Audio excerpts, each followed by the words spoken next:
नुकतीच शिंदेंच्या शिवसेनेच्या सर्व खासदारांनी पीएम मोदींची भेट घेतली. यानंतर शरद पवारांच्या राष्ट्रवादीचे खासदार मोदींना भेटीला जाणार अशी चर्चा सुरू आहे. यावर ठाकरेंच्या शिवसेनेचे खासदार संजय राऊतांनी मोठं वक्तव्य केले.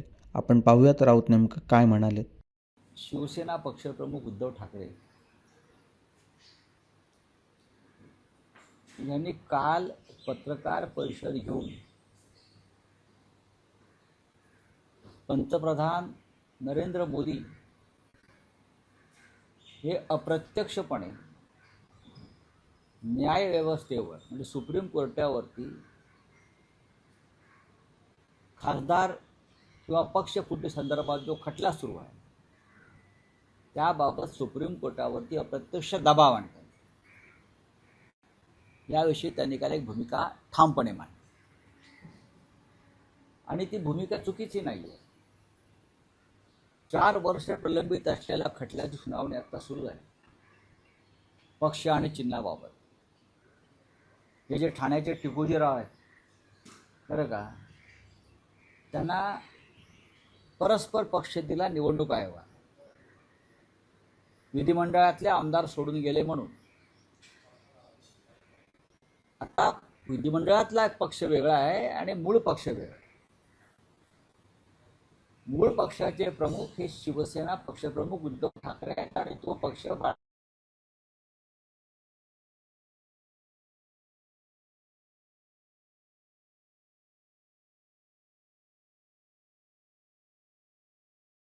म्हणून पक्षाचे मागे एखादा आयडिया वेगळ्याकडे कशी जाऊ शकते.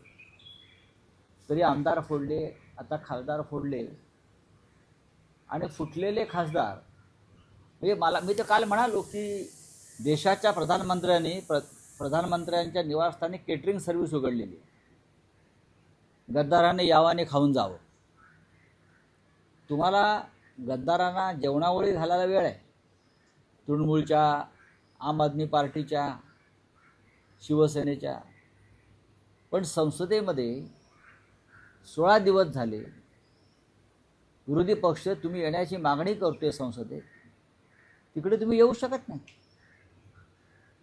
या देशाच्या लोकशाहीची आणि संविधानाची इतकी विटंबना गेल्या 75 वर्षात झाली नसते. 6 खासदारांना तुम्ही बोलवलं, ढोकळा, फाफडा, जिलेबी खायला घातली असं खासदार बाहेरून सांगतात. त्यातल्या एका खासदाराला म्हणे मोदी जिलेबी भरवत होते, खाओ खाओ. हे काय ह्याला प्रधानमंत्र्याचं काम आहे? तुम्ही गद्दारांना बोलवता ज्यांच्यावर खटला सुरू आहे अपात्रतेचा. तुम्ही न्यायालयाला एक दबाव टाकताय, बघा मी यांच्या पाठीशी आहे. पण संविधान नरेंद्र मोदीपेक्षा मोठं आहे, लक्षात घ्या. या देशाची घटना ही मोदींपेक्षा मोठी आहे आणि सुप्रीम कोर्टसुद्धा मोदींपेक्षा मोठं आहे.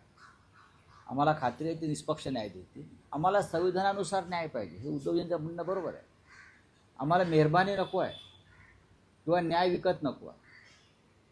हा पहिला विषय. दुसरा विषय तुम्ही काय सांगताय, काय शरद पवारांच्या पक्षाची आपल्याकडे आतली खबर? हो मग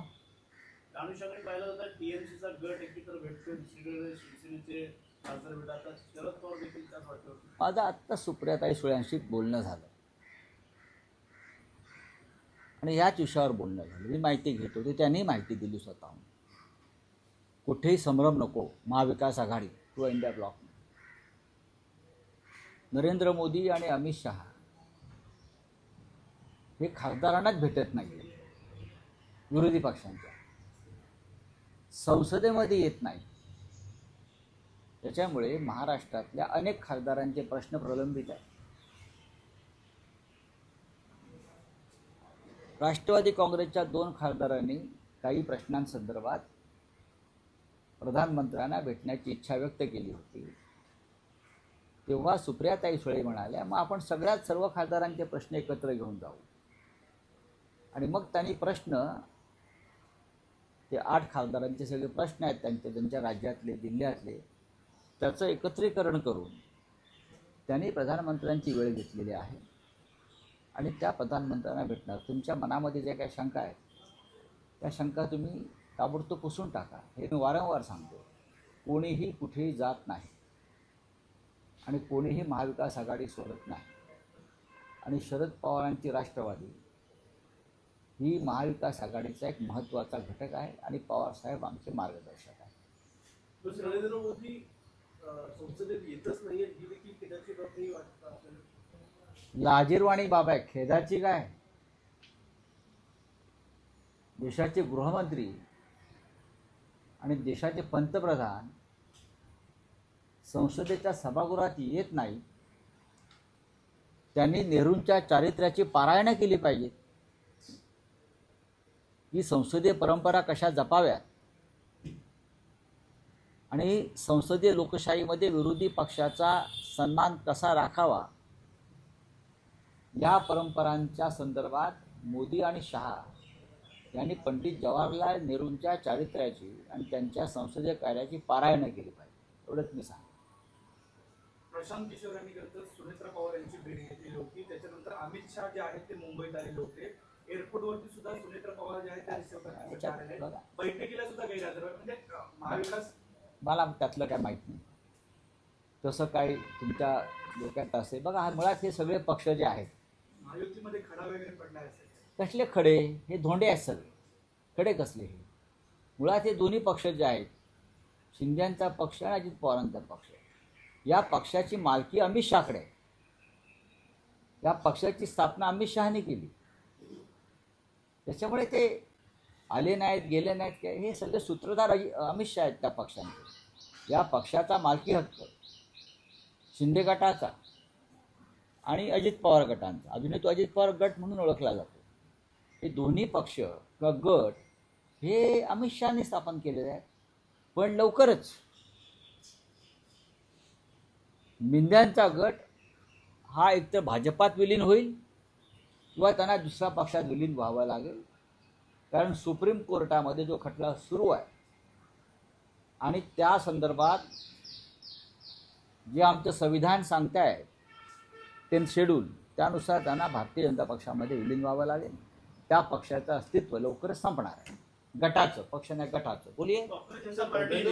आता अभि सांगतो ना. आणि दुसरं असं आहे की आता माझ्याकडे आमच्या नाशिकचे प्रमुख लोक आलेत. केशवराव पोरजे आलेत, जे आमचे जे महापालिकेतले शिवसेनेचे गटनेते आहेत. योगेश भोर. नाशिकमधले खड्डे जे आहेत या खड्ड्यांमुळे रोज लोक जखमी होत आहेत. रोज 5-25 लोक जखमी होत आहेत. अजूनही नाशिक हे मुख्यमंत्र्यांचं दत्तक शहर आहे आणि त्यांचे चंपतराय गिरीश महाजन हे आता तिकडे प्रमुख आहेत. पण अजूनही रस्त्यावर नगरसेवक केशव पोरजे यांच्या नेतृत्वाखाली सभागृहात गेले, हाताला बँडेज, डोक्याला बँडेज बांधून प्रातिनिधिक स्वरूपात, की आता तरी प्रशासनाचं लक्ष जाऊ द्या आणि रस्त्यांचे खड्डे दुरुस्त करायचं काम करा. पण अजूनही सगळे रस्ते ना कसे पूर्ण रस्ते अजूनही काम व्यवस्थित खड्डे भरण्याचं किंवा रस्ते करण्याचं सुरू झालेलं नाही. आणि त्या संदर्भातलं एक मोठं आंदोलन लवकरच शिवसेना नाशिकमध्ये करणार आहे. ते आंदोलन इतकं मोठं असेल की महाराष्ट्रातले खड्डे त्या आंदोलनामुळे भरले जातील. मुख्यमंत्री, या राज्याचे मुख्यमंत्री देवेंद्र फडणवीस हे नाशिकसारखं शहर दत्तक घेतात. 2दा मुख्यमंत्री झाले. अजूनही ते त्यांचं दत्तक विधान आहे. नाशिकला जातात, हेलिकॉप्टरने उतरतात, कधी विमानानं जातात. लोकांनी कसा प्रवास करायचा? लोकांनी मरायचं, खड्ड्यात पडून जखमी व्हायचं. हजारभर लोक गंभीर स्वरूपाचे जखमी झालेले. 4 लोकांचा मृत्यू झाला, 6 लोकांचा मृत्यू झाला. त्या सामन्यानं अग्रलेख पण लिहिला होता आम्ही. 6 लोक मृत्यू पावले, 5-6 जण कोमात आहेत. योगेश बरोबर ना? 5-6 जण कोमात आहेत. याचं गांभीर्य तुम्हाला नाही. त्या राज्याच्या मुख्यमंत्र्यांना, राज्याच्या उपमुख्यमंत्र्यांना, त्या जिल्ह्याच्या पालकमंत्र्यांना फक्त ठेकेदारी सुरू आहे. आता कुंभमेळा आला, ठेकेदारीचीच कामं चालू आहेत ना. त्या साधू संतांनी खड्ड्यात पडायचं आहे का तिकडल्या? जे साधू संत जे आखाडे येणार आहेत, शंकराचार्य येणार आहे, त्यांना ते तुम्ही खड्ड्यातून प्रवास करायला लावणार आहात का? हिंदुत्व खड्ड्यात घालताय का? आणि त्यासाठी नाशिकचे सगळे प्रमुख लोक आता आले आणि दणका देणार आम्ही. छगन भुजबळांना आमंत्रण करणार काय आंदोलनामध्ये? त्यांनी पण आंदोलन विसरलेला त्या संदर्भात. हे